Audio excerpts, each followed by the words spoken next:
হায় হায়, আমি বাংলাদেশিদেরকে চিনি চিনি চিনি, অনেককে চিনি, যারা হাতে যারা চোখের পানি ঝরায়। প্রত্যেকবারই দু চারজনকে পাই, মা বাবা বাবা বলে, মার সাথে তো সাক্ষাৎ হয় না, কিন্তু বাবা বলে হুজুর দোয়া করেন।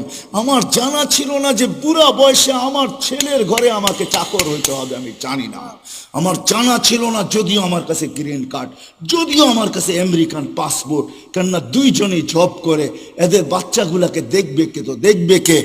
চিলড্রেন কেয়ারে দিলে ডলার গুনতে হবে, আমাদের দুইজনকে গ্রিন কার্ড দিয়ে নিয়ে আসছেন। আমরা ঘরের ভিতরে থাকি, সব কিছু আমাদেরকে দেখতে হয়। যদি একটু কিছু 19 থেকে 20 হয়, ছেলে যদি কিছুও না বলে, তো বৌমার তোর চাউক রঙ্গানি আমাদেরকে সহ্য করতে হয়। বিদায় আমার জানা ছিল না শেষ বয়সে আমার ছেলের ঘরেই আমাকে চাকর হইতে হবে। রাগ হয়েন না, পায়ে হাত রাখি, এটি আমাকে বুঝাইতে হবে না। হায় হায়, চলেন বলেই দিই 2000